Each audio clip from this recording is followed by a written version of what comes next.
We are here to infiltrate and destroy. These guys almost caused a riot back in Chicago. We've seen the level of violence that they will resort to, Rich. There's not only safety, but there is danger in numbers in the Contra unit. The mighty will fall. Violence enough! Contra driver! What is it gonna take to finally put an end to this Contra unit?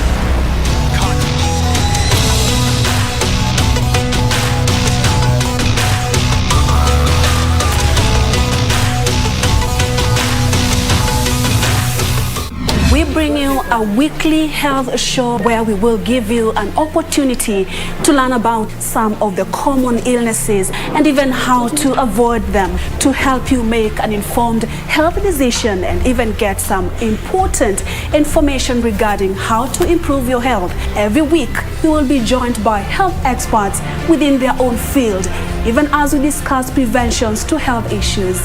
Your Health Show every Sunday at 6:30 p.m. with me, Purity Museo, only on KBC.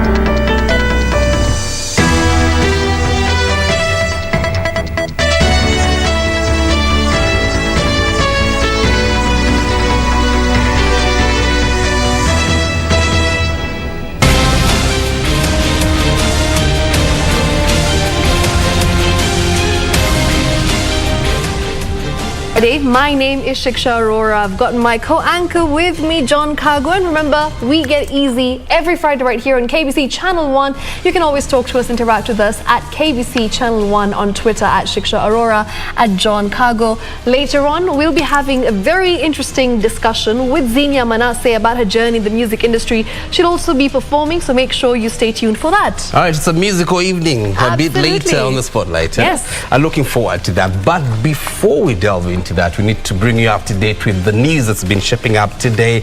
I'm sure you have seen some of these videos that have been circulating on social media of these kids who are preaching allegedly because of the CBC.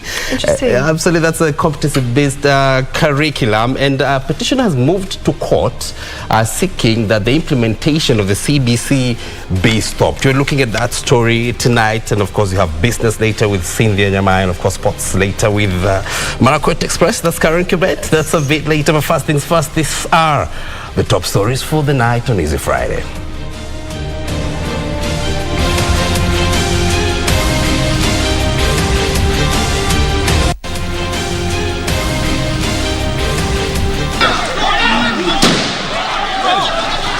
The ride is Bramby for businessman Jimmy Wanjigi as rowdy youth meet him with a hail of stones in Migori. Let us be reasonable as we argue about CBC. Hold your horses. Petition filed in court to stop rollout of competency-based curriculum. Boost for startups. Youth-led initiatives in 3 counties to benefit from 138 million shillings grant.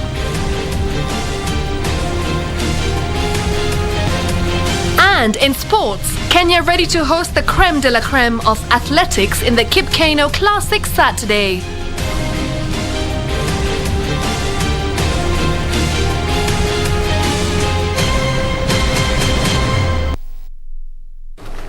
All right, and a warm welcome. This is Easy Friday. My name is John Kago, and our sign language interpreter is Susan Dhuku. All right, taking you through the top story of the day, where a meeting by Orange Democratic Movement Party presidential aspirant Jimmy Wanjigi in Migori town failed to kick off after rowdy youths armed with crude weapons invaded the venue. All right, now the youths roughed up delegates who were seated, demanding to know the procedure that was used to select the delegates. The ODM party has since condemned the incidents and called for tolerance while calling on police in Migori to ensure the culprits are brought to book. Wanjigi, who was in Migori town to meet ODM party delegates at Maranatha Faith Assembly's Church Hall, was disappointed when a section of youths armed with stones and other crude weapons invaded the venue, beating delegates who were seated. Hell broke loose with window panes and chairs broken, and several people sustained injuries, forcing the police to lob tear gas canisters at the gathering to contain the situation. We were informed that there is a peaceful forum for the ODM delegates here at Maranatha. We offered you a hall and we accepted you in.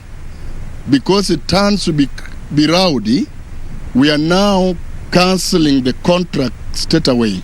The people who are organizing these things are the people who are organizing meetings for Ruto in Migori, and we know them.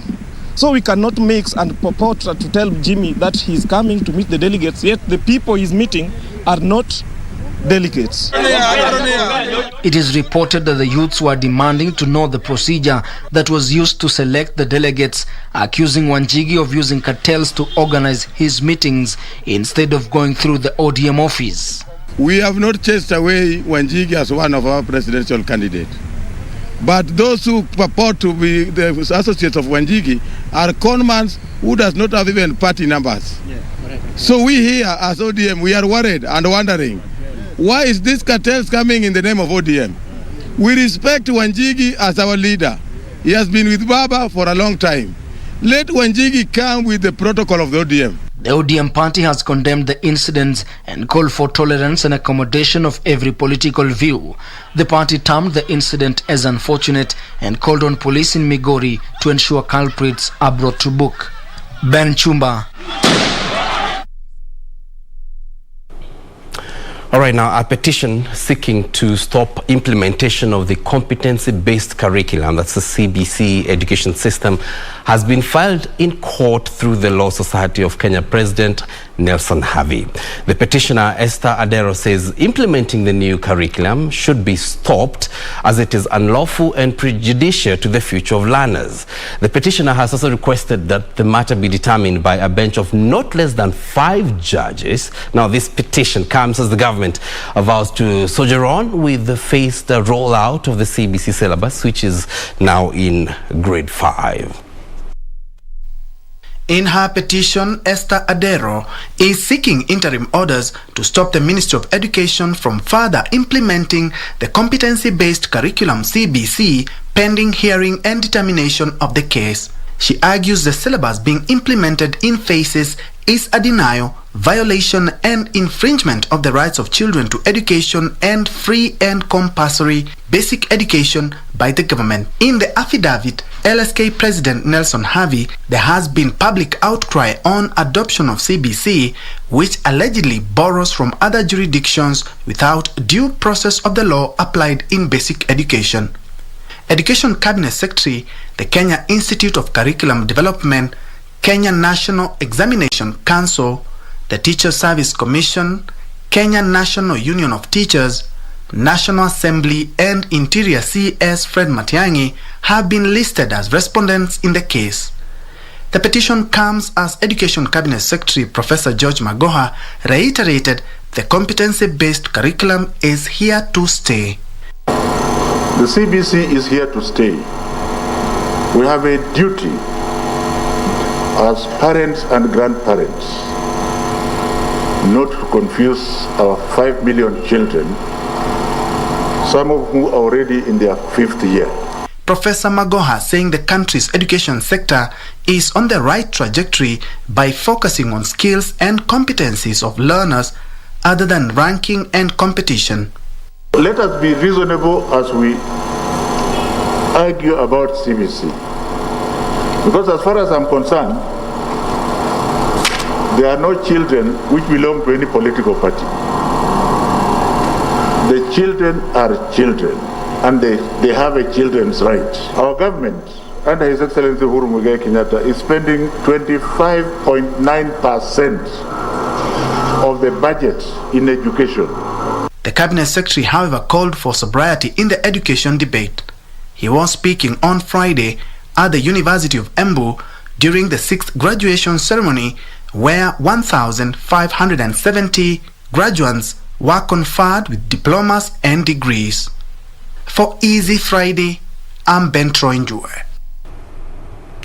Now, Deputy President William Ruto has asked members of Parliament to stop wasting time and resources on the constitutional amendment debate, but instead use the remaining time as legislators to address issues that directly affect the lives of Kenyans. The DP has challenged the legislators to work towards fast-tracking people-centered legislations such as the National Health Insurance Fund Act and the Housing Act. While meeting a delegation of grassroots leaders from Bungoma at his Sugoi home in Uasin Gishu County, Deputy President William Ruto urged legislators to deal with matters affecting Kenyans and not the constitution amendment debate. Ati bado sasa ile mambo ya vyeo wamepeleka bunge, sijui wanataka kutengeneza kiti gani, sijui vyeo gani. Mimi nataka niwaambie wabunge wa Kenya wawache kupoteza muda ya wananchi wakiongea mambo ya mamlaka, waongee mambo ya wananchi. The DP categorically noting that there are numerous legislation before the House that have a direct impact on the lives of ordinary citizens that warrant urgent discussions. When are they going to discuss the NHIF Act so that we can begin the process of the universal health coverage implementation? When are they going to work on the Housing Act so that we can begin the process of housing to create millions of jobs for ordinary citizens? Parliament must be careful so that they address matters that affect the ordinary millions of Kenyans instead of wasting time discussing a few positions and sharing of power of a few leaders.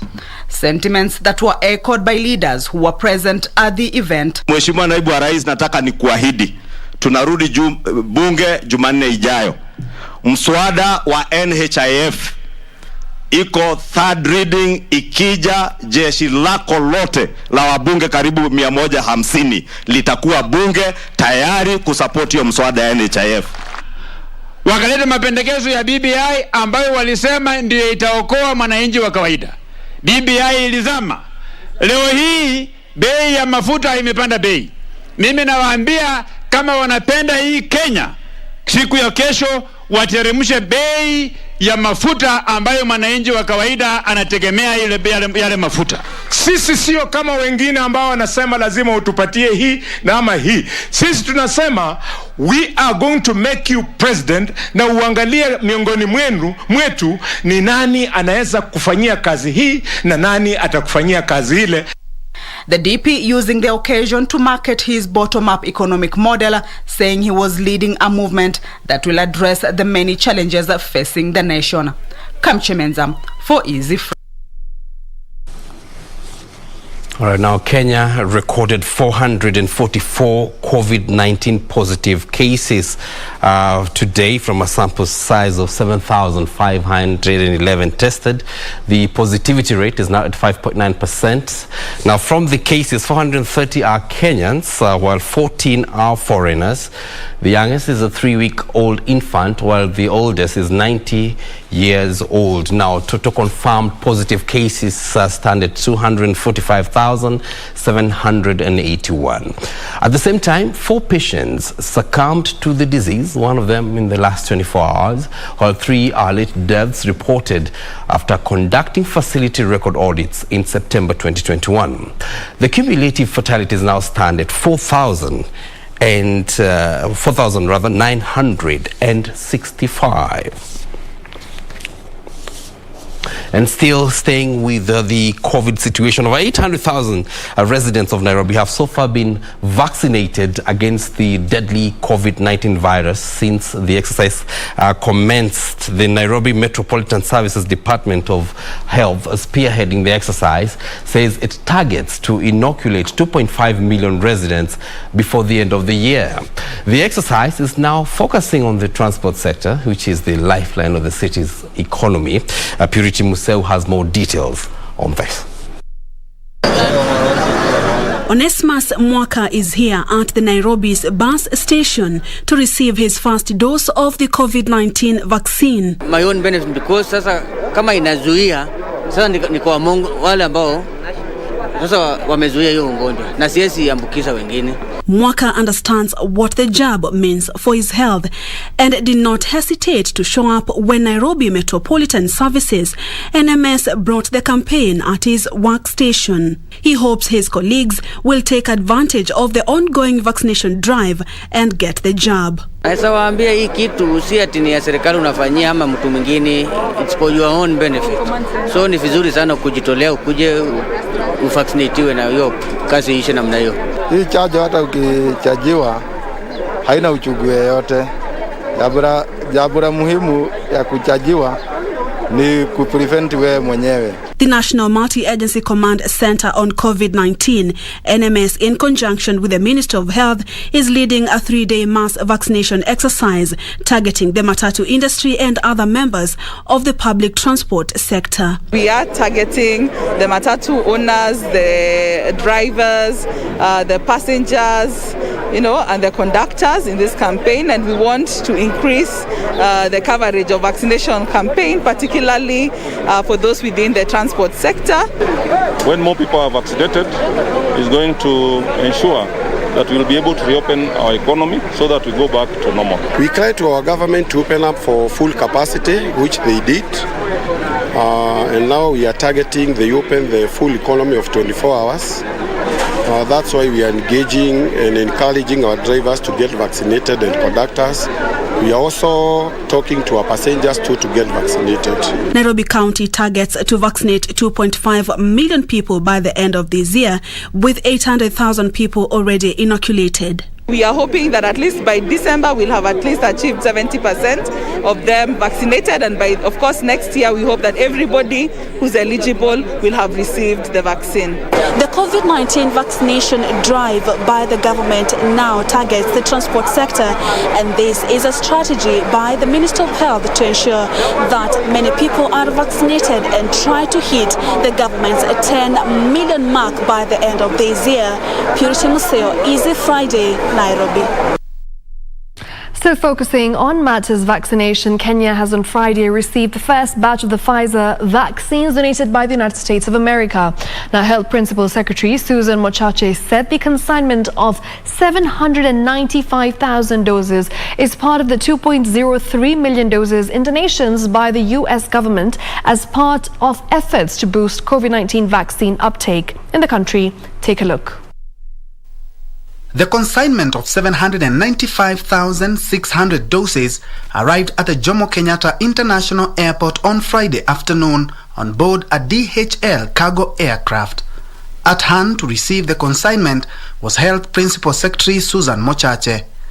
She said the consignment was part of the 2.03 million doses donated by the U.S. government, calling on Kenyans to get vaccinated to contain the COVID-19 pandemic. The Ministry of Health has really been at the forefront and working closely with the counties to ensure that we have trained over 3,000 health workers who will be undertaking these vaccinations and who are designated in the various vaccination points across the country in order to ensure that safety is maintained, safety is guaranteed for our citizens even as they receive these Pfizer vaccines. Mochache urged Kenyans to make sure their vaccinated details are uploaded during inoculation for easy monitoring. We just want to emphasize that it is important that the information is uploaded so that we have accuracy for purposes of planning and also for purposes of decision making. We want to caution very, very strongly those facilities that have not complied and are not complying, because we will move to immediately delist them as vaccination centers. This is yet another gesture that manifests the global solidarity that Kenya believes in. And we have continued and will continue to urge and to encourage this kind of solidarity, because we believe vulnerability anywhere is vulnerability everywhere. We urge all Kenyans to get vaccinated as soon as possible. Don't wait. It could save your life, or it could save the life of a loved one. Pfizer needs to be stored at temperatures of -70 degrees Celsius. With freezers, the shelf life of the vaccines can be guaranteed for 6 months.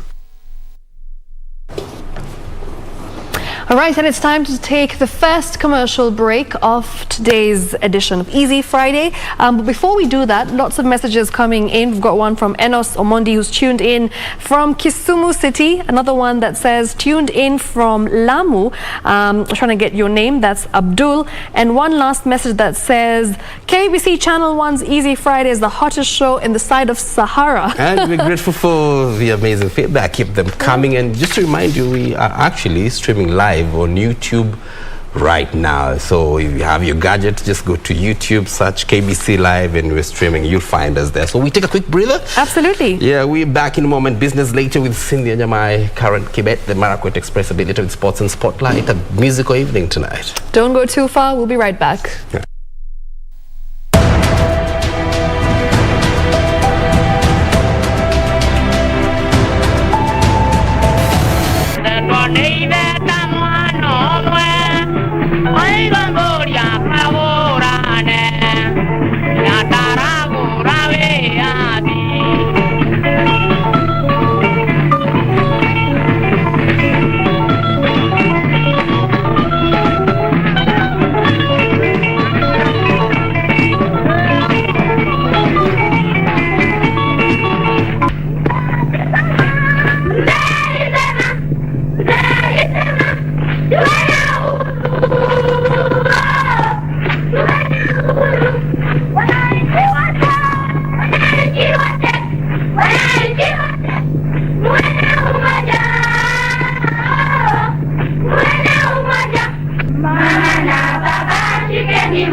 Ili kupata skiza tune hii ya jitume mwenyewe kwa simu yako, bonyeza *811 *963 hash.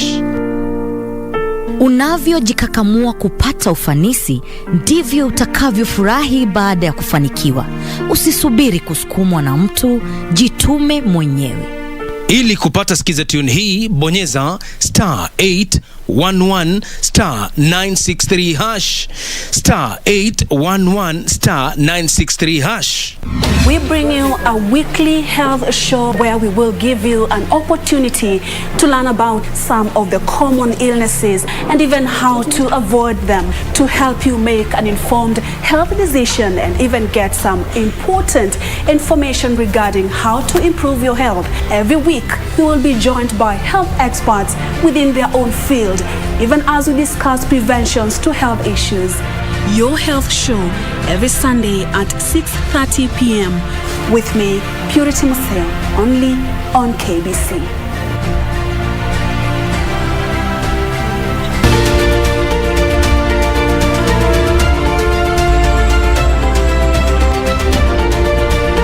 My name is Michael Mongombe and I'm a wildlife warrior. It's one of the biggest mammals in the world and definitely the largest creatures in our waters. I've never known like there could be an animal with teeth that are like 20 centimeters long and weighing up to 1 kilogram. The first thing you'll see is a puff, something like a little geyser, and that's for sure a sign that there's a whale around. There have been less information about whales' presence in Kenya. This is Wildlife Warriors with me, Paula Kahumbu.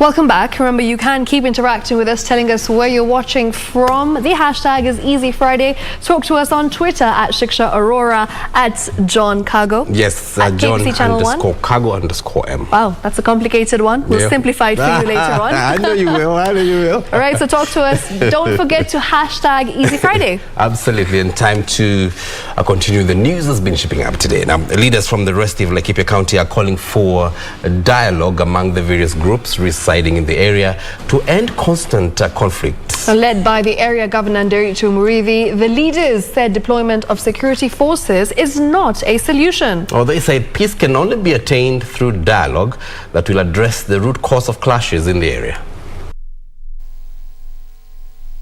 Laikipia Governor Nderitu Murithi and Laikipia West Deputy Commissioner Hezron Nyamberi are challenging the pastoralist communities to respect other people's property in order to avert constant clashes.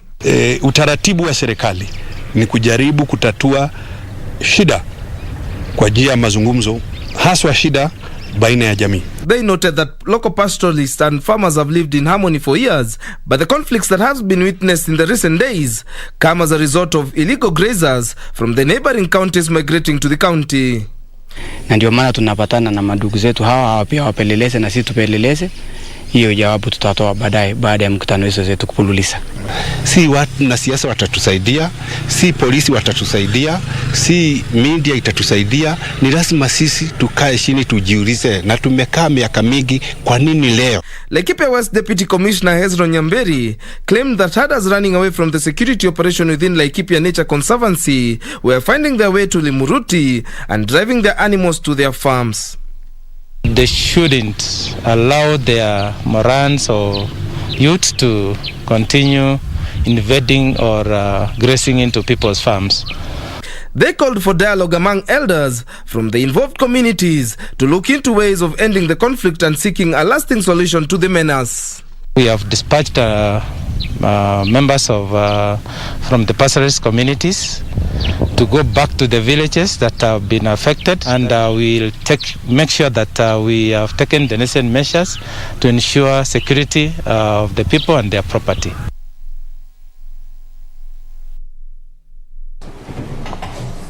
Now, President Uhuru Kenyatta will lead high-level presidential engagements at the United Nations Security Council in October this year, when Kenya holds the presidency of the Peace and Security Organ for a month. Foreign Affairs Cabinet Secretary Ambassador Rachel Omamo says discussions will center around finding solutions to African problems, especially on peace and security. Now, Omamo, who met members of the diplomatic corps, said Kenya will also lead deliberations on the root causes of the conflicts in the Great Lakes region and champion initiatives to empower women to participate in peace building.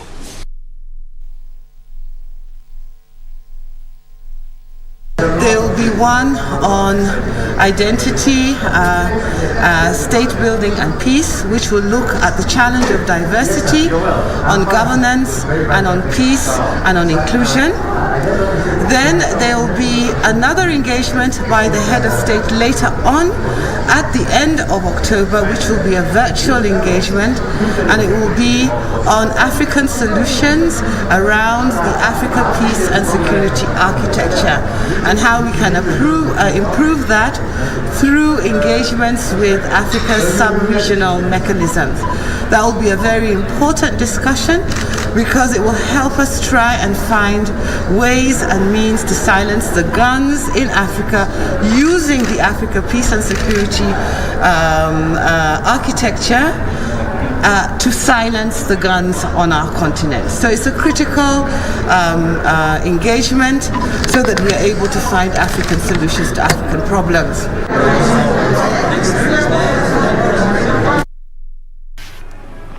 Now, Information, Communication and Technology Cabinet Secretary Joe Musheru has warned media houses defying rules and regulations on dissemination of information that their licenses will be withdrawn. Speaking after commissioning the Spectrum Management and Monitoring System in Nyeri, Musheru said his ministry is working closely with the Communication Authority of Kenya and won't hesitate to take punitive action against rogue operators.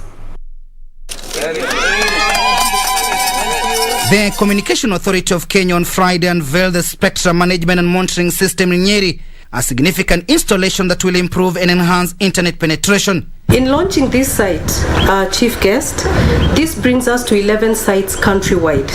And this is really a jump and an enhancement of capabilities that we are able to deploy. It is here that ICT Cabinet Secretary Joe Musheru read the Riot Act to media houses who deliberately defy the rules of broadcast. So rogue operators may mean that they are not licensed. So it's not even in the license spectrum. And what happens is that there we have even, those are criminal activities. So people will be jailed, people will be fined. And those who are already licensed and who misbehave, there are penalties that are very clear where they will be fined. And this goes all the way to the content that they carry. There is a station that was carrying in the morning even pornography. They were punished, they were switched off. Musheru further said that his ministry is putting measures in place to ensure there is uptake of technology in all sectors of the economy. As Kenya, we are a digital country, knowledge-based economy, and that is the direction we will continue to move. We're not going back into any analog systems, we will continue on the digital systems. Communication Authority of Kenya Acting Director General Mercy Wanjau revealed that the authority has so far managed to undertake 11 installation of radio spectrum across the country. We have been able to deploy a lot of services, a lot of applications, and Kenyans have been able to enjoy a diversity of services. This has also made a great demand on the spectrum resources endowed on the Republic of Kenya. She further said that 75 sub-locations which had not been penetrated have now been reached, with the authority targeting 101 more sub-locations in 17 counties. The ICT being a critical enabler of economic development, we shall continue to support the deployment and uptake of 4G and 5G technologies and other advanced mobile services in order to make a realization of Vision 2030. What we have today here is really a very, very welcome gesture. And having CAK here, both at the regional office and also this new complication that we have just heard of, will help us monitor great things in this county and within the region. The unveiling of the Spectrum Management and Monitoring System here in the county of Nyeri, a very significant installation, will go a long way in enhancing technological advancement in the country. Timothy Kipnusu for Easy Friday, Nyeri County. Now, the Senate Delegated Legislation Committee will in the next 1 week give its recommendations on the Equalization Fund regulations that were put on hold by the courts. The courts nullified the regulations made by the Treasury on grounds that neither public participation nor stakeholders were consulted.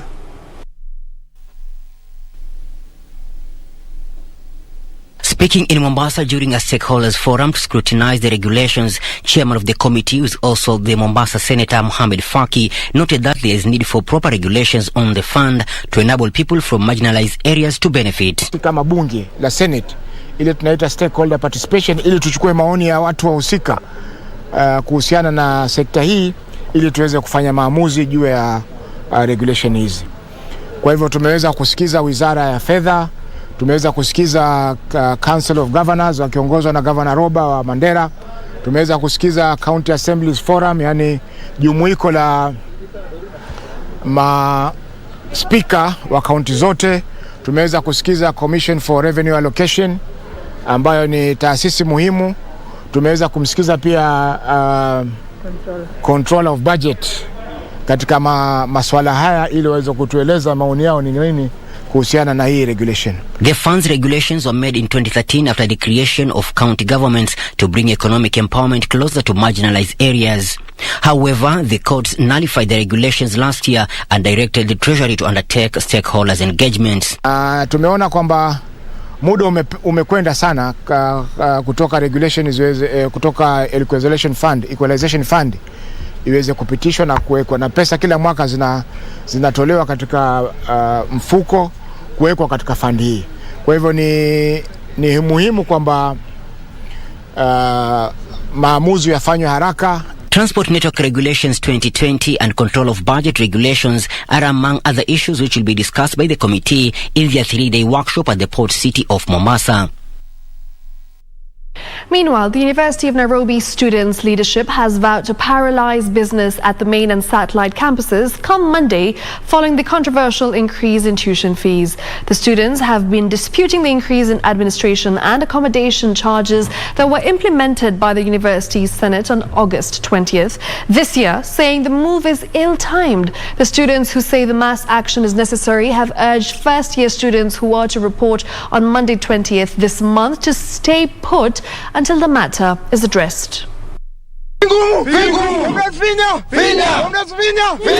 Come next Monday, business at the University of Nairobi main and satellite campuses may come to a halt if the student leadership makes good of its threats.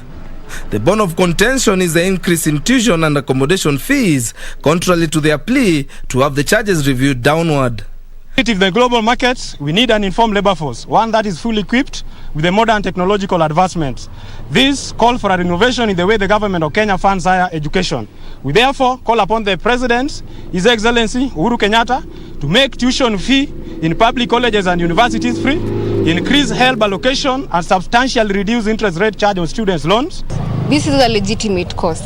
It is not a fight against the administration, it's a fight against an unfair and a very unjust system. Power! Doctors, power! Power! And Kenya Medical Practitioners and Dentists Union North Rift officials have issued a strike notice for medical practitioners in Trans Nzoia starting Monday next week. The officials accuse the Trans Nzoia County government of disobeying a collective bargaining agreement on remunerations. Kama sisi tunaitwa frontline health workers, tuko pale kushughulikia wale watu ambao wako na COVID na tumejitolea kabisa. Mbona wao wasiweke ahadi zao?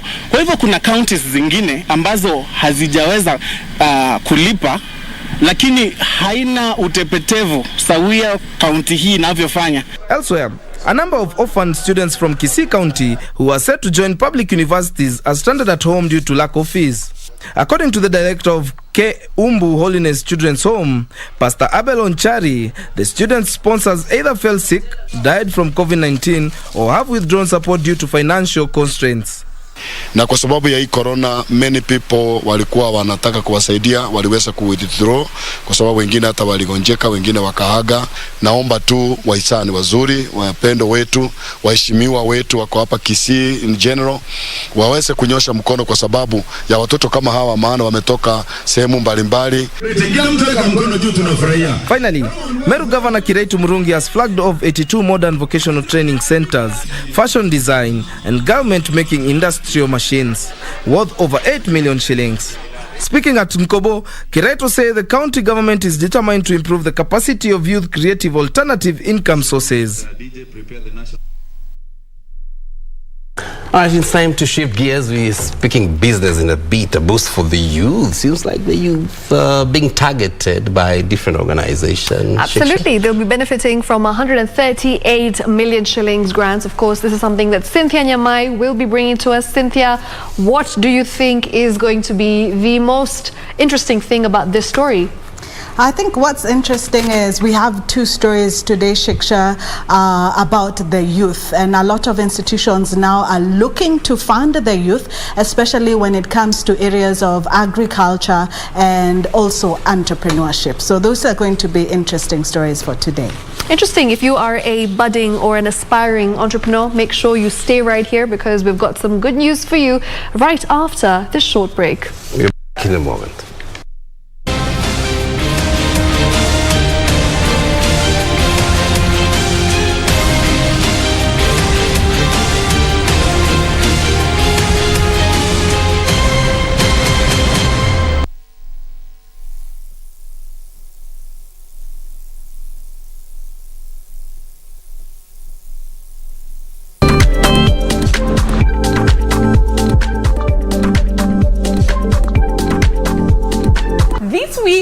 On Tech, March is in store for you. And I'm told people pay 70,000-80,000 to join to mine. So you need to be careful that Bitcoin and mining does not work like that. On our tech news this week, the new plan is also available for $249.99 per year, savings of 17% compared to monthly payments. Get to know about the robot vacuum cleaner in our tech of the week.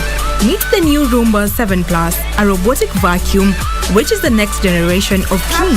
This Sunday and every other Sunday at 4:20 p.m. for this exciting show only on KBC Channel 1.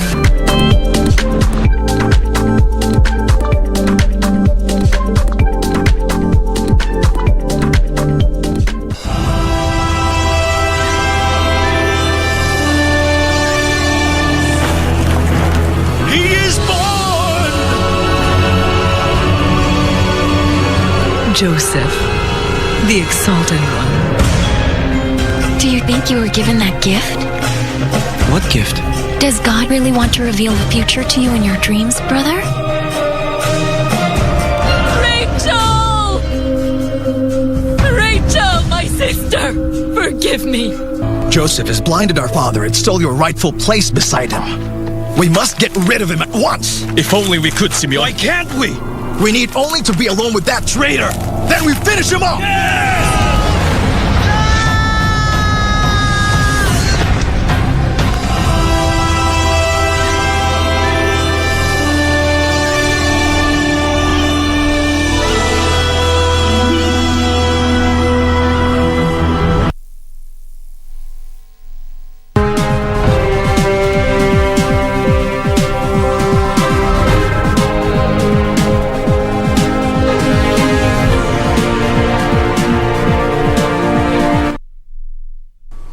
Welcome back. I am Cynthia Nyamai. Now, the International Fund for Agricultural Development, IFAD, has earmarked 138 million shillings for funding youth-run agriculture startups in Kakamega, Kilifi, and Nakuru. The funding is meant to de-risk agriculture and provide affordable capital for youthful population in the agriculture sector. Over 1,200 youth in the counties of Kakamega, Nakuru and Kilifi are set to benefit from 138 million shillings fund from the International Fund for Agricultural Development, IFAD. The cash will not only provide capital for youth-led agricultural startups, but training entrepreneurs on integrating ICT with agricultural activities in a bid to modernize the sector. It is basically looking at how we can boost employment opportunities for the youth, rural youth, through the use of integrated, agribusiness hub. The startups will also be helped to access markets as IFAD seeks to strengthen the whole agriculture value chain. With all type of businesses, not only businesses related to livestock or agriculture, we deal with all businesses. Poultry, dairy, beans, green grams, aquaculture, fresh vegetables, cassava and groundnuts are the value chains targeted for funding. Elsewhere, farmers have been encouraged to frequently test their soils to know the type of fertilizer to apply. Yara East Africa has partnered with different organizations to set up learning hubs across the country to train farmers on sustainable crop nutrition and soil health through setting up of crop demonstrations in which farmers learn from the experience agronomy at the key stages of fertilizer application. This weather is unpredictable, and for them to really reap out of the farming, they need to really employ new technologies. And one of the technology is the seed lift, where they need to dress the seed. When they plant, the plant will be able to withstand all these stresses. The project is aimed at increasing agricultural production through good farming practices. To some more good news for entrepreneurs, where UAP Old Mutual Foundation has launched a financial literacy program targeting 1 million young people who would be equipped with entrepreneurial skills.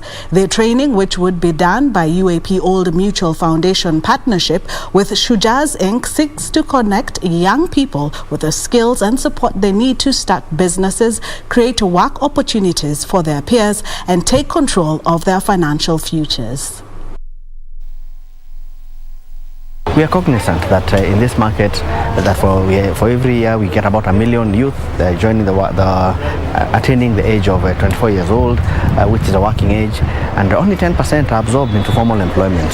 So for us, this becomes then a very, very significant initiative that we'd like to run, because it tells you that 90% of this, who are 900,000, they end up in running private businesses. There's this quote that says, "Give a man a fish, feed him for a day, teach him how to fish, and you feed him for a lifetime." Financial literacy is a foundation that allows us to be able to teach our staff, teach this youth how to fish, so that they can be able to fend for themselves and they can be able to grow their lives, because it's a curriculum that will teach them how do they access financing, how do they invest, how do they save, how do they do bookkeeping. It's a rich curriculum that will help them learn how to really grow their businesses. We'll be combining that approach, young people with experience who've been working on the ground, who've figured out solutions, coming together with a curriculum that Old Mutual Foundation has developed to produce something new that will be a set of courses available on social media, really to inspire a new generation of young business people with knowledge and confidence and optimism and a few bits of know-how that they can switch on their business lives. Now to international business stories, where Southwest Airlines has become the latest big U.S. airline to try and cajole workers into getting vaccinated as infection rates surge across the U.S.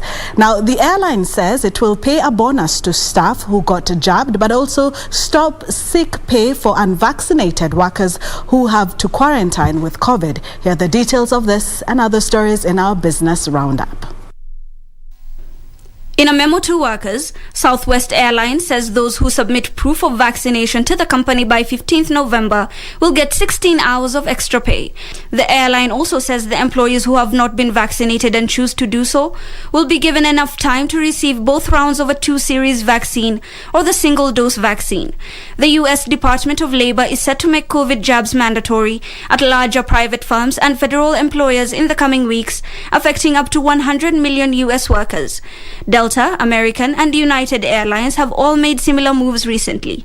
Meanwhile, China has filed an application to join the Comprehensive and Progressive Agreement for Trans-Pacific Partnership after submitting the Asian country's application to join the Free Trade Agreement in a letter to New Zealand's Trade Minister. The Comprehensive and Progressive Agreement for Trans-Pacific Partnership was signed by 11 countries, including Australia, Canada, Chile, Japan, and New Zealand in 2018. Japan, the bloc's chair this year, says it will consult with member countries to respond to China's request, but stopped short of signaling a timeline for doing so. Accession to the Comprehensive and Progressive Agreement for Trans-Pacific Partnership will be a major boost for China, following the signing of the 15-nation Regional Comprehensive Economic Partnership Free Trade Agreement last year. Finally, El Salvador's Court of Accounts, which oversees its public resources, will investigate a complaint about the government's Bitcoin purchases and the construction of kiosks for cryptocurrency ATMs. El Salvador this month became the first country to adopt Bitcoin as a legal tender, a move championed by the country's popular president Nayib Bukele. The government has also launched a digital wallet, Chivo, which is linked to newly built cryptocurrency cash machines that allows users to withdraw physical money from their digital Bitcoin holdings.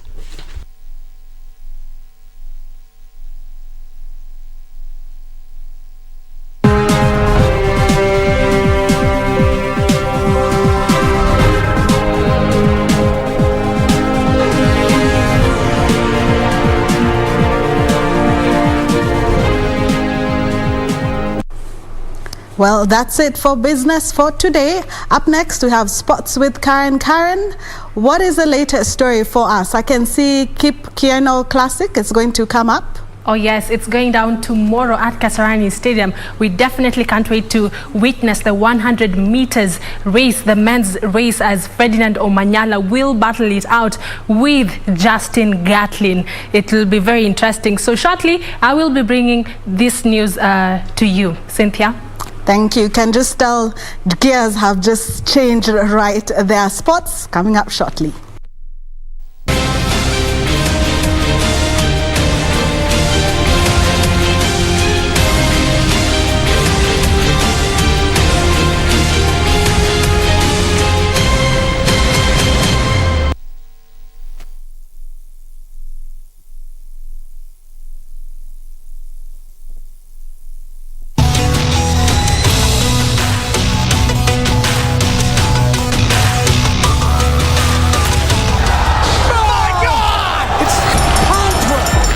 We are here to infiltrate and destroy. These guys almost caused a riot back in Chicago. We've seen the level of violence that they will resort to, Rich. There's not only safety, but there is danger in numbers in the Contra unit. The mighty will fall. Violence enough! Contra driver! What is it going to take to finally put an end to this Contra unit?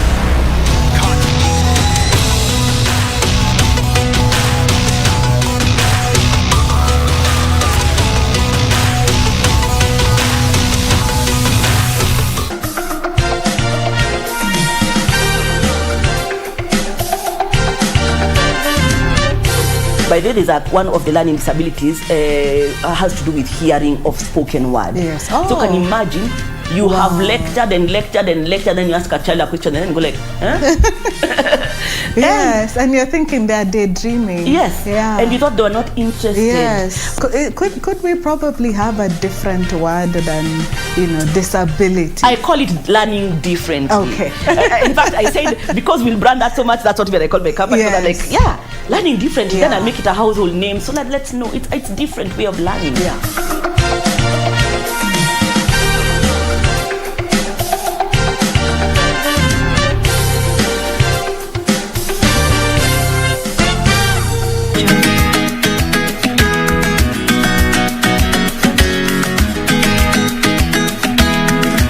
Kwa Yusuf hapa singekutajia Yusuf. Kwani hujui tofauti ya Yusuf na Said? Usiniambie, ndo nakwambia sasa. Nyinyi wasichana nini? Mwapenda sana kunitibua ama kunitafuta mimi maneno, si ndio? Hii ofisi mimi mwenyewe nikiingia nilikuwa najua fitina zitakuweko na nilikuwa nishajitayarisha. Kwa hivyo mambo yasikutie wasiwasi bwana. Kwanza nakufuata yeye. Mimi tena. Wewe tena.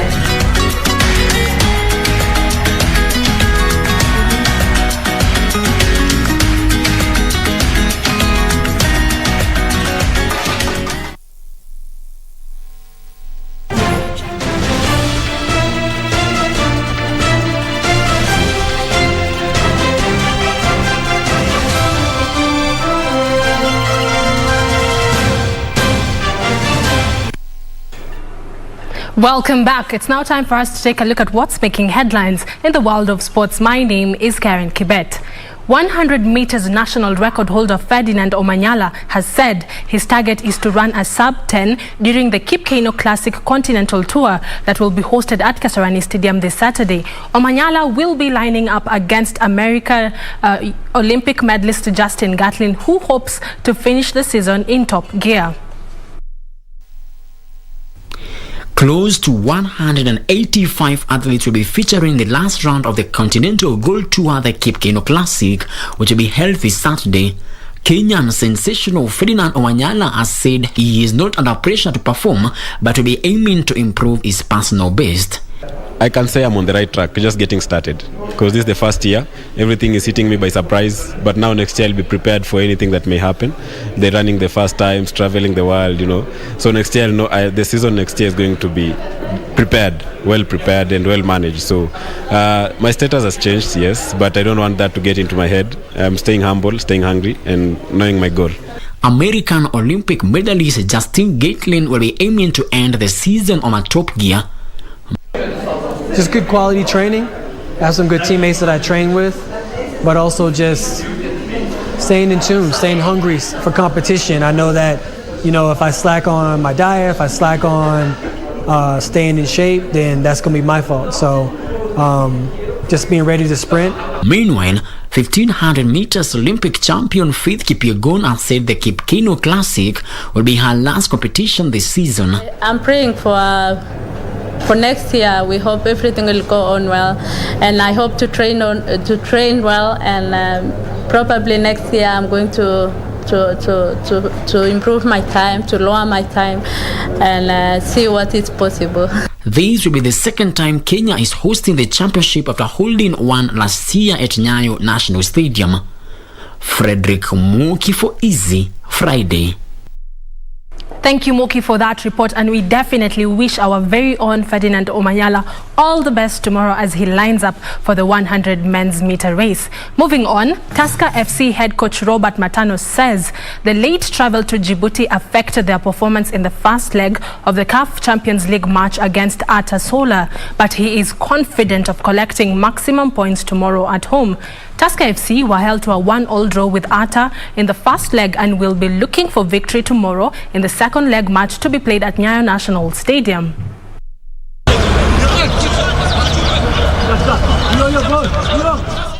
Tusker FC head coach Robert Matano is sure that his side will defeat Ata Sola of Djibouti in their second leg of the CAF Champions League match tomorrow at the Nyayo National Stadium.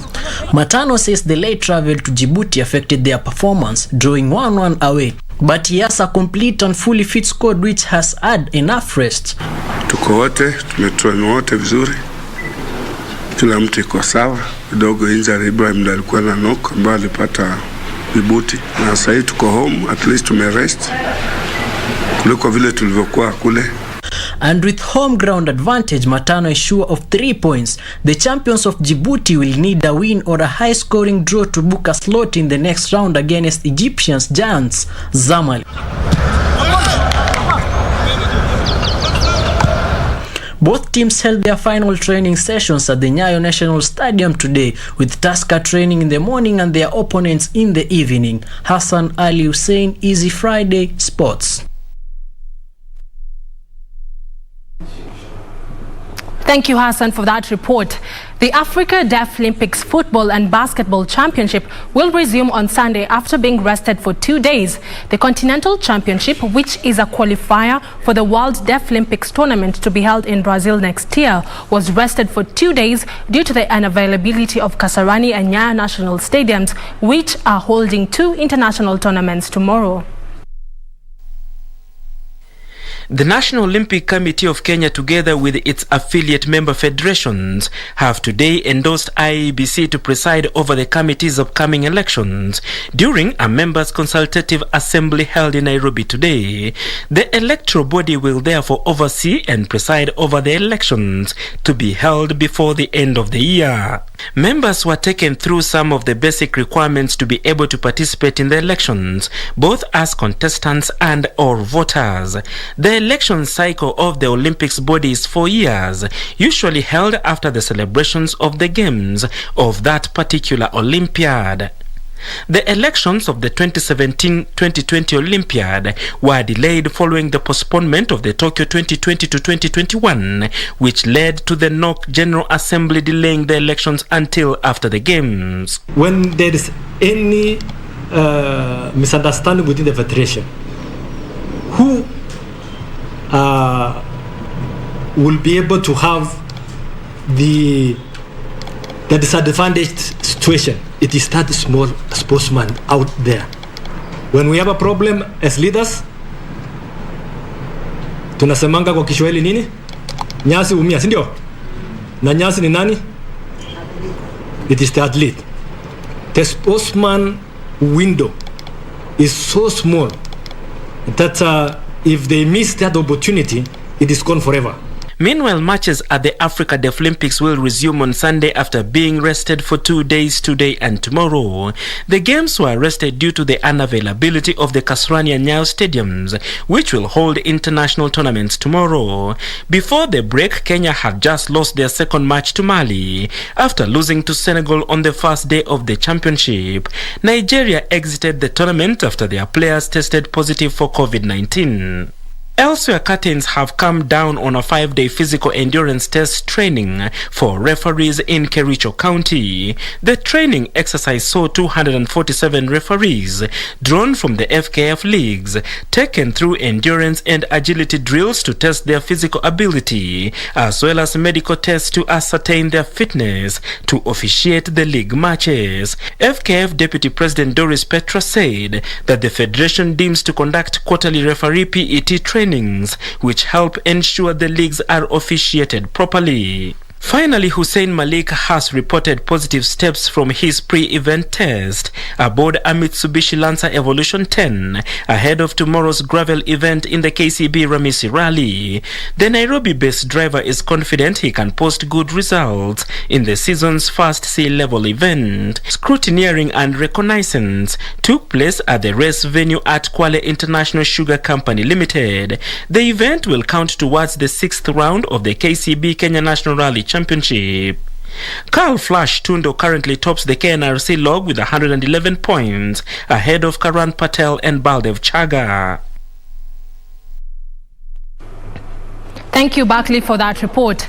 Moving on, St. John's Primary Schools in Nairobi's Korogosho area will serve a basketball talent center after having a new court commissioned by Toronto's Raptors basketball operations president Masai Ujiri. The court was built in partnership with Sports Court International.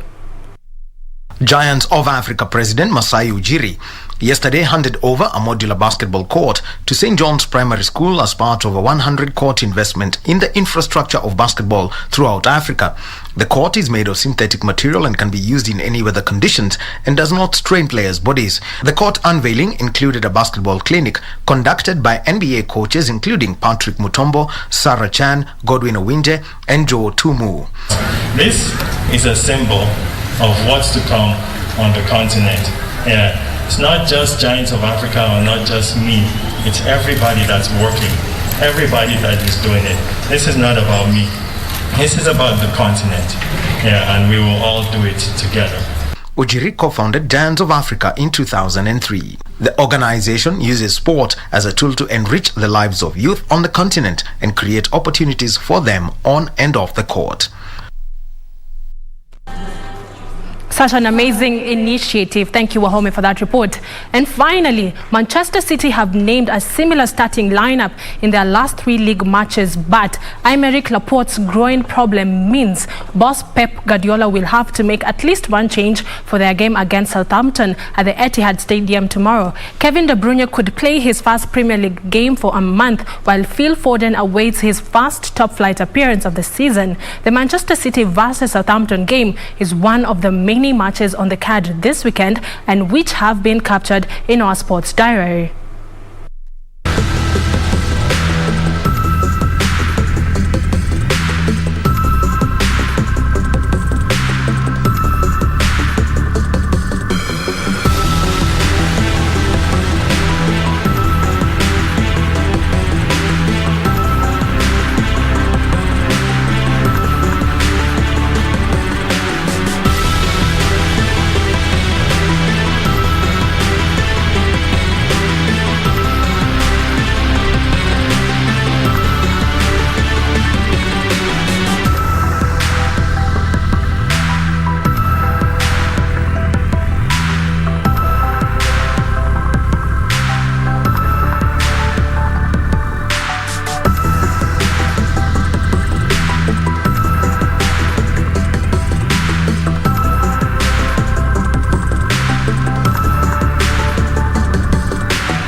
It's surely going to be an amazing weekend, sports-packed field weekend, but make sure you watch out for the Kipkeino Classic. Let's cheer our very own right here on the home soil.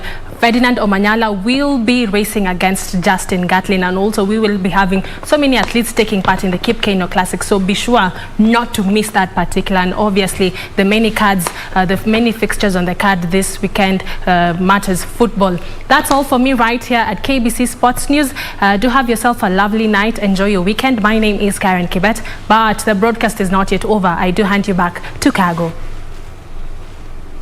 Thank you so much, Marakwet Express. I think next time you'll tell me where that term came from. Many thanks indeed. It's an action-packed weekend sports-wise. It's time to loosen up a little bit. In fact, it's time for me to leave. But when I say I leave Shiksha with you. We loosen up. It's a musical evening. Shiksha, you're on the other side of the studio with your guest, Xenia. Did I get that correctly? Xenia? Xenia. All right, so what can we expect tonight? It's going to be a very exciting session. Xenia is here, the very talented Xenia Manasseh. You know, we've heard her sing with the likes of Sauti Soul. We've heard her voice on YouTube, on radio stations around the country. But she's here, live, with me, in person, in flesh. And I can't wait to hear that angelic voice. So make sure you tune in. We'll be back in a few. Don't go too far.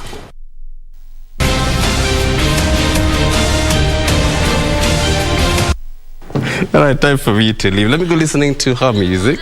See Me is one of the songs, right? See Me. All right, there we go.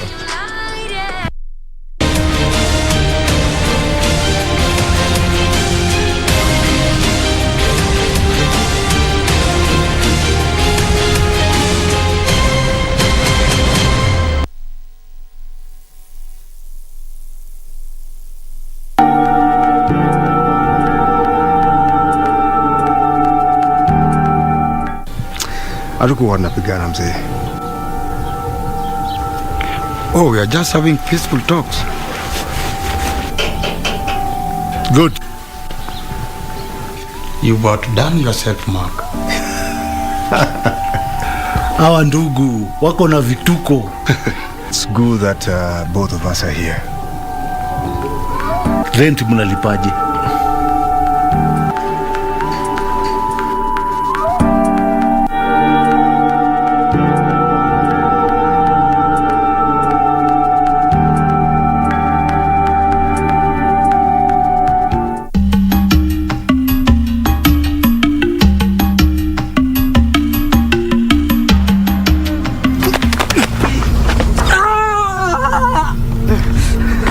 Unanikana mimi sikujui wewe na unijui.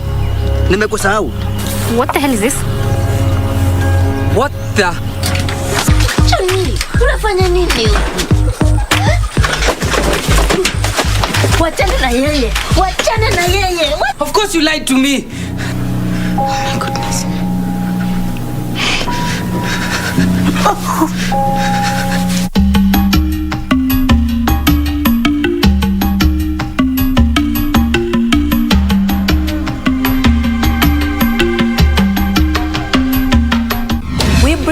A weekly health show where we will give you an opportunity to learn about some of the common illnesses and even how to avoid them, to help you make an informed health decision and even get some important information regarding how to improve your health. Every week we will be joined by health experts within their own field, even as we discuss preventions to health issues. Your Health Show every Sunday at 6:30 p.m. with me, Purity Museo, only on KBC.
'Cause now that I'm not with you, I'm wishing you were here when I still want you on my time. You're the only one that gets me.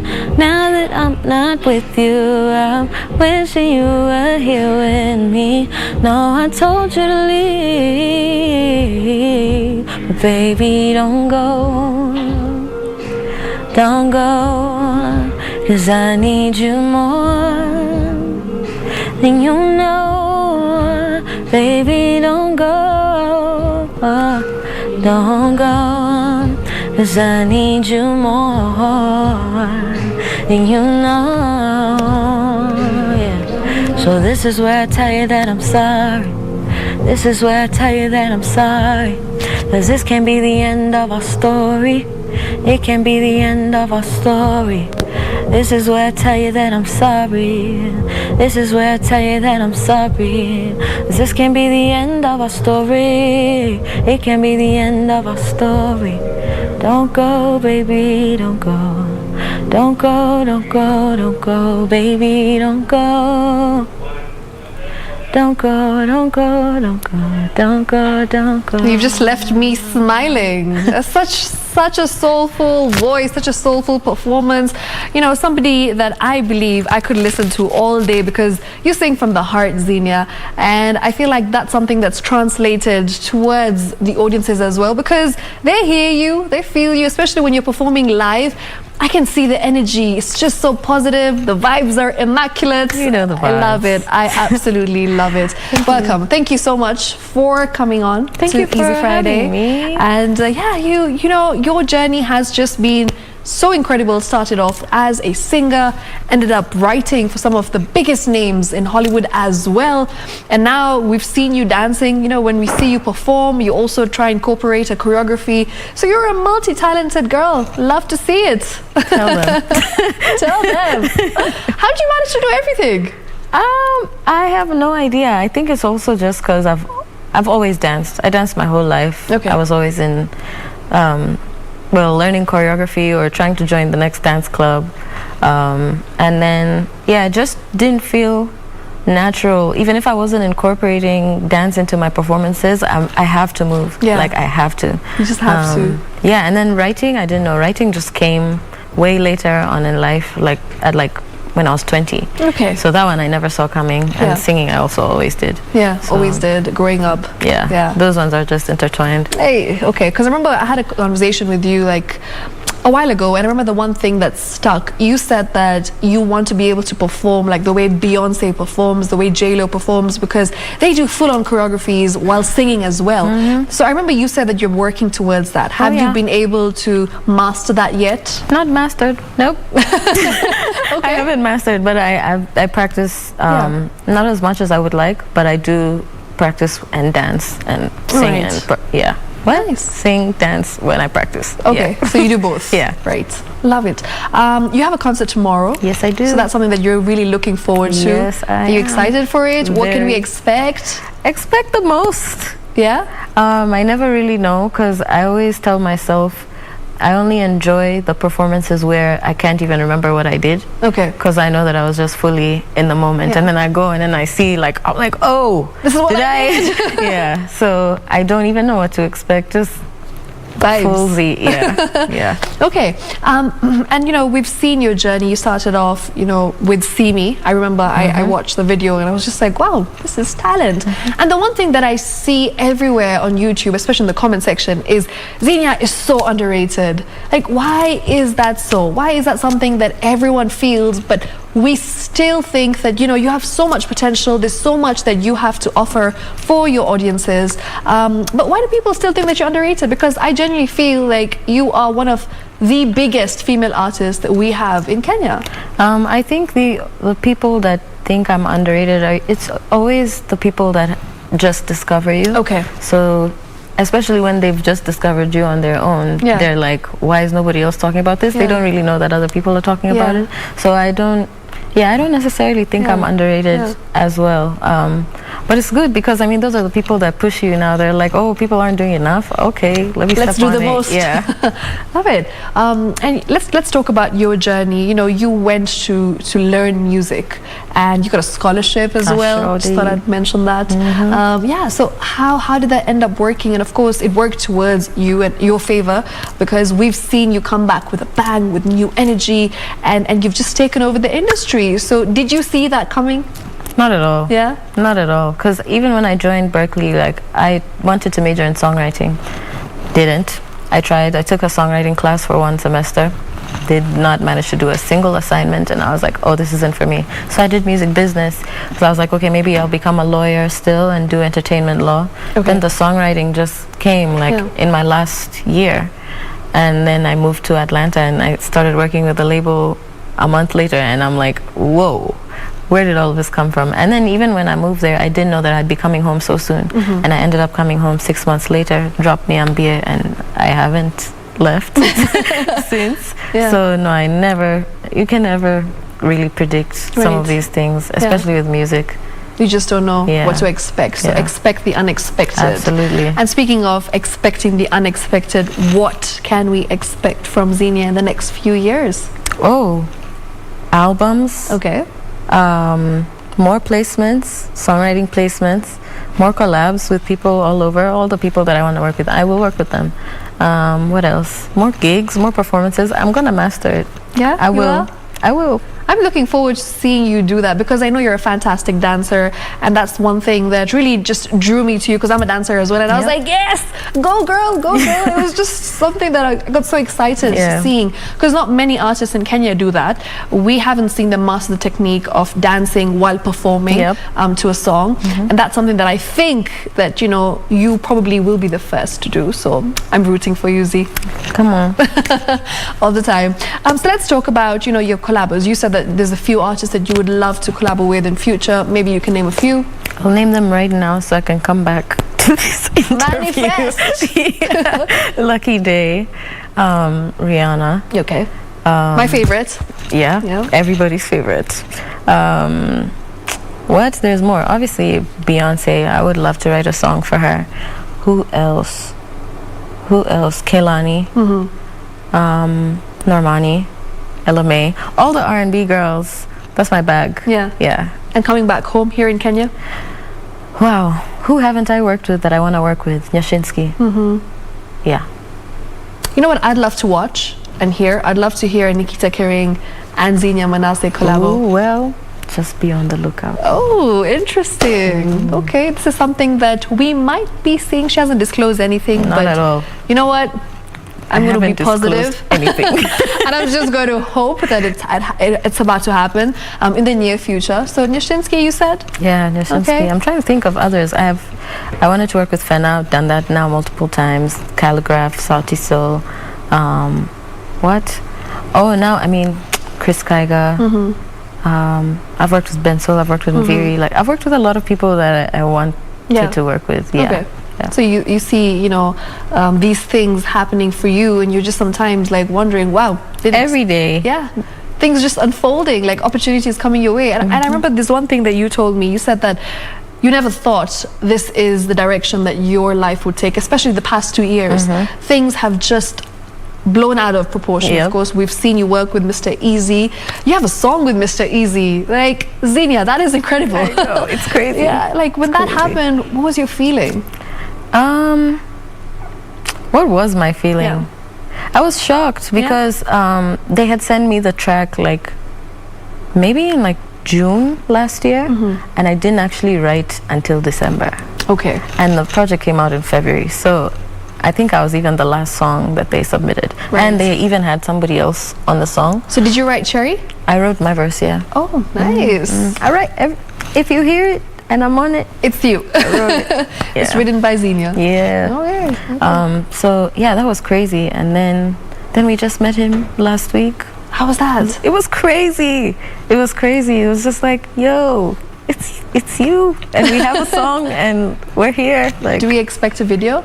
That's what we were talking about. Yeah. So we're really pushing for that. Okay. Yeah.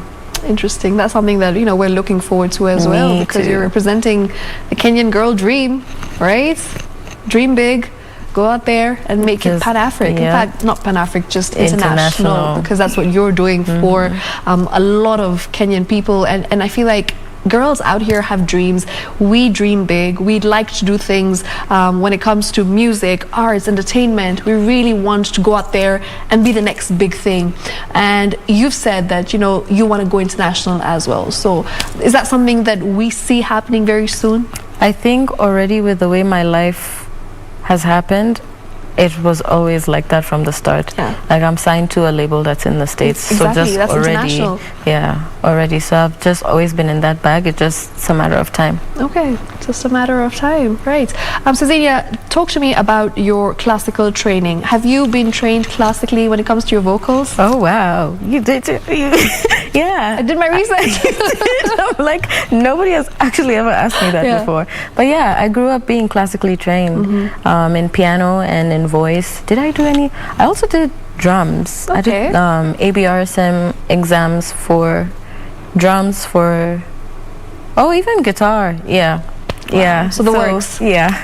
So I did that, and I also did music festivals every year for like 8 years. So, and those ones, you know, it's always like for the singing and the solos, it's always that was from primary school. I remember you told me that as well, that you performed. And that's all the operatic pieces, classical to the T. Nice. So, you know, you've done a lot of collabos with Sauti Sol as well. You've got 2 songs, right, with them. Rumba Japani? I don't even know how many now, honestly. There's so many. There's so many. There's so many. When you've worked with, you know, Sauti Sol, they're a big name in the industry, one of the biggest names right now as we speak. How was that experience like for you? That's chill. Yeah? So chill. I met them in high school in like 2012 when they came to Aga Khan to perform. You met them in high school? I met them in high school. And then now you're singing with them. Exactly. So it's chill. Like, I think even like 2-3 months into me coming back home, I was with Tom Olango, who is Polycarp's little brother, and he was just like, yo, the boys are having a session, pull up. And they had known about me, and then after that they just like been looking out for me. So it's really chill. It's like we're just fam. I'm going to be very honest, but your verse for Rumba Japani was my favorite. Yeah, because you're like rapping West peeps, and you know, it's just like this is what that's my area. Exactly, I don't that's even my live area. there, but that's my area. Right, that's my hood. So I felt like a lot of people related to that verse. And when you wrote those lyrics, like what inspired you? It was the rest of the song. Okay. Because that was the last verse that was written for the song. Every other verse was in. And so I was just sitting there. I was at Savara's house, and then he's playing it. And nobody else was there. It was just me and Savara. And he's playing it, and I'm like, how am I going to do this? How am I going to do this? And I was like, okay, what's a place that I go to all the time? Westlands. Cool. and so that was the inspiration. Yeah. Love it. Yeah, everything just flowed after. Well, you know, when we speak about the musical journey, when we speak about artists in general, there's a lot of challenges that you encounter along the way in terms of budgets, in terms of marketing, promotion. Have you ever experienced difficulties in your journey? Yeah, and I don't even know if I look at it as difficulties anymore. I think I just have to keep trying all the avenues that come my way, because you can't actually force things to happen. So you will encounter those challenges. But I realize it's just because it's not your time. Okay. So it's like, you know, and just I've been wait. shown, time and time again, when I think one thing is going to happen and then it doesn't, and something else comes and something else. That's just always how it is. So when it's meant to be, it's meant to be. Do you believe your time is now? It's been my time. It's been but your I feel time. like I don't even know what's coming next. I'm just like, it's about to get crazy. Right. Yeah. And we're looking forward to that. You know, we're super excited to see what you have in store for us, because your journey since 2020 has been incredible, a roller coaster. We met in 2020, and since then, like, I've seen your growth. It's just been divine. That's what I would call it. Thanks, girl. Yeah. It is. It is, right? It is. It still is. And there's still so much more to come. So, Xenia, what would you like to tell the younger generation of girls who are watching you, who are inspired by you, and what you do as an artist, as a singer, as a songwriter? What words of advice do you have for them? Just to keep pushing. Like, if you know that you love something, there's nothing that can really get in the way of you pursuing it or succeeding at it except yourself. So Okay. you just gotta push and have a good support system, people that believe in you as much as you believe in yourself. But that's it. Just go for what you love. Do what you're passionate about. Do what you're passionate about. Let's play a little rapid fire quickly. Just 3 questions. Very simple ones. This or that. Okay. We'll start off with singing or songwriting. Ooh, songwriting. Really? I would expect to say singing. There's just something about writing. I don't know. Like singing, I think that's why songwriters are so essential, because a singer is there to... A singer doesn't necessarily have to have written the song, but then the writing is like they deliver the message, but the message is written by the person. Okay. I love writing. Okay. So between your 2 songs, See Me and Thinking About You, which one? See Me. See Me. Any day. Okay. And last one, last but not least. Okay. R&B. I know you're an R&B girl, but like I also see some pop in you. A lot of pop. Yeah. Right? It's there. R&B or pop? They've crossed over now, but They're intertwined. R&B's. All day, any day. Any day. Absolutely. So before we finish, I'd like Xenia to just end with an acoustic version of any song that you want to pick. I think there's one that I really love. It's Niambie. So I think maybe you could just make me a little happy. We can do Niambie. Okay. Let's do it. I'm ready.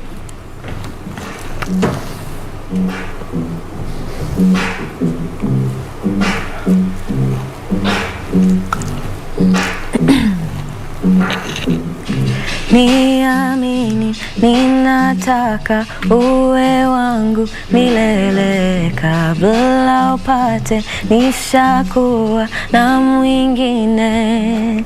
Niambie, niambie ni mimi, niambie, niambie ni mimi. Sitaki kujua mwingine, sitaki kujua mwinginewe, sitaki kujua mwingine, sitaki kujua mwinginewe.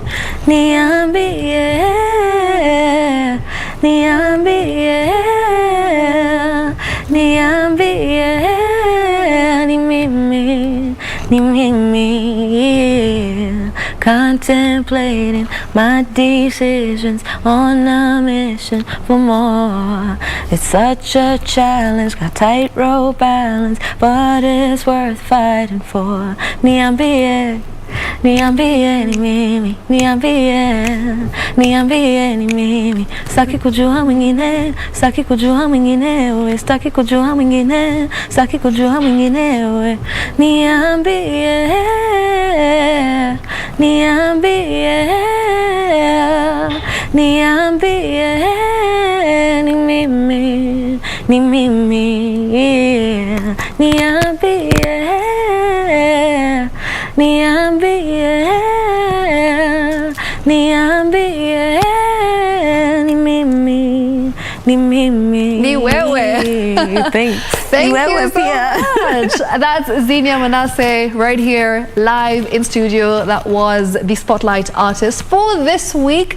Absolutely incredible vocals. You heard it for yourself. You've seen her positivity. You've seen the energy. And as she said, her time is now. There's a lot that we can expect from her. So make sure you go follow her on her socials, watch her YouTube videos, just support the talent that she is, and let's celebrate Xenia Manasseh and all that she has to offer. That's it from me right here on Easy Friday. We'll do this again next week, same time, same place. Until then, good night, take care, and make sure you keep interacting with us on Twitter. The hashtag is Easy Friday. And yeah, good night, Xenia. Good night. Yeah.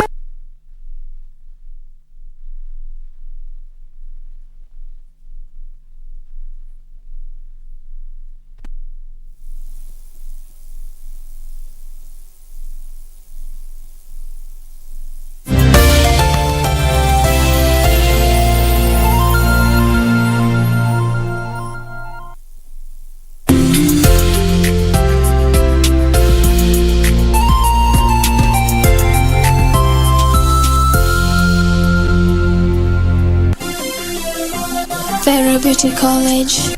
Vera Beauty and Fashion College, with branches in Nairobi, Eldoret, Thika and Meru. Did you know that we are a TVET approved institution?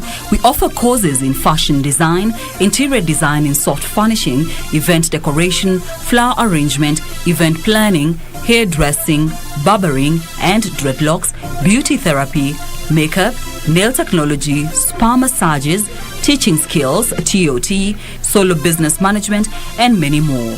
Register now and visit our website on www.verabeautycollege.com.